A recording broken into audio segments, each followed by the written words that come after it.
انا اعطیناک الکوثر، اے نبی ہم نے آپ کو خیر کثیر دی ہے۔ خیر کثیر سے مراد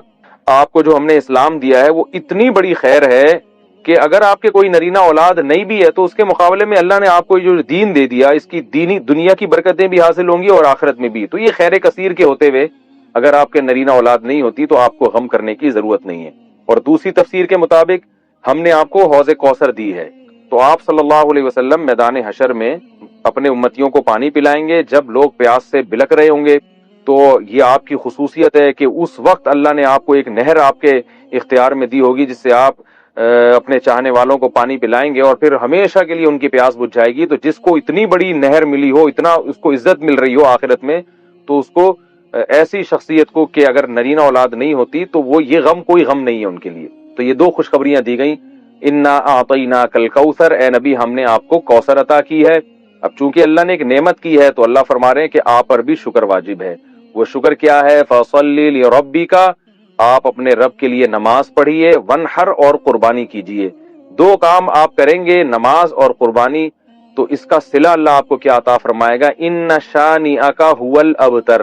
آپ کا دشمن آپ کو تانے دے رہا ہے کہ آپ ابتر ہیں، آپ کی نسل ختم ہونے والی ہے، تو ہم آپ کو یہ خوشخبری دے رہے ہیں کہ آپ دین پر مضبوطی سے قائم رہیے، آپ کے دشمن کی نسل ختم ہونے والی ہے۔ تو ان کے جسمانی بیٹے تو ہوں گے، روحانی اولاد نہیں ہوگی ان کے، جس کا نتیجہ یہ نکلے گا کہ ان کے درجنوں بچے ہو کے بھی ان کا نام و نشان مٹ جائے گا۔ باپ دیکھیں عرب کے بہت اولاد ہوا کرتی تھی، لیکن آج ان عرب کے سرداروں کا نام لینے والا کوئی بھی نہیں ہے، نہ ابو جہل کو پوچھا جاتا ہے، نہ ابو لہب کو، نہ عاص بن وائل کو۔ تاریخ میں ان کا تذکرہ ایک برے عنوان سے، برے نام سے کیا جاتا ہے، کوئی ان کو عزت دینے والا نہیں، حتیٰ کہ ان کی اولادیں بھی آگے جا کے مسلمان ہو گئیں، انہوں نے بھی اپنے باپ دادا کا ذکر چھوڑ دیا۔ تو یہ اس صورت میں اللہ تعالیٰ کا ارشاد ہے۔ اچھا، اب اس میں جو کچھ علمی باتیں ہیں، نمبر ایک کہ اللہ تعالیٰ نے جب بھی کسی پر کوئی انعام کیا ہو، احسان کیا ہو، تو اللہ تعالیٰ چاہتے ہیں کہ اس کا تم شکر ادا کرو۔ تو اسی وجہ سے آپ صلی اللہ علیہ وسلم کو اس صورت میں خطاب کیا گیا کہ ہم نے آپ کو جب کوثر عطا کی ہے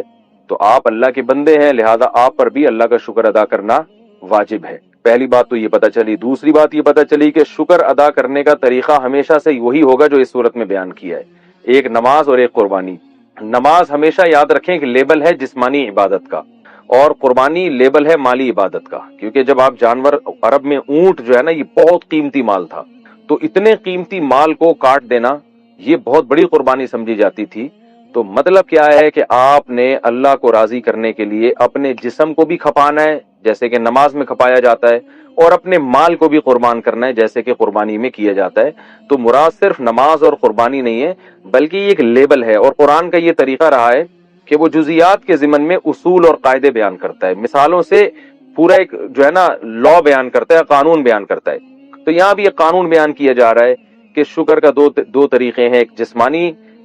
عبادت بھی اور مالی عبادت بھی، مال بھی خرچ کرنا ہے اور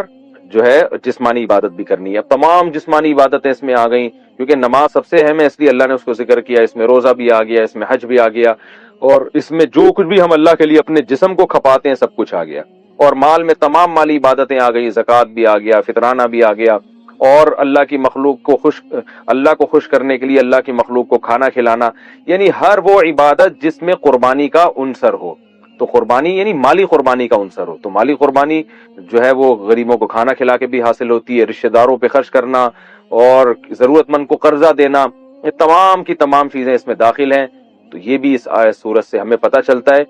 اور یہ تو دوسری بات ہوئی۔ اور تیسرا جو سبق ہمیں اس سورت سے ملتا ہے وہ یہ ملتا ہے کہ جب آپ اللہ کا شکر ادا کرتے ہیں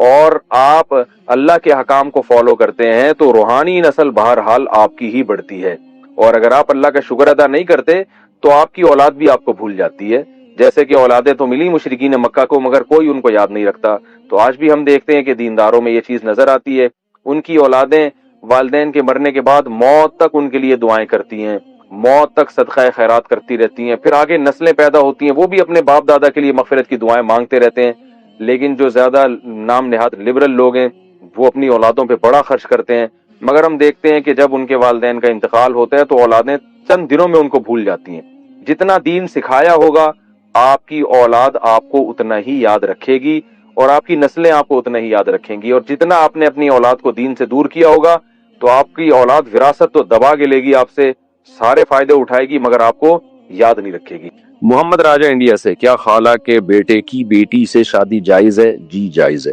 کیا جنات انسان پر بھی عاشق ہوتے ہیں؟ جی ہوتے ہیں، ہو سکتے ہیں، لیکن لاکھوں میں کروڑوں میں کوئی ایک آدھ واقعہ ہوتا ہے، تو اس لیے امید ہے آپ پر عاشق نہیں ہوں گے۔ منی کے قطرے نکلنے کے دوران جو کپڑے پہنے ہوئے ہوتے ہیں کیا وہ سب ناپاک ہو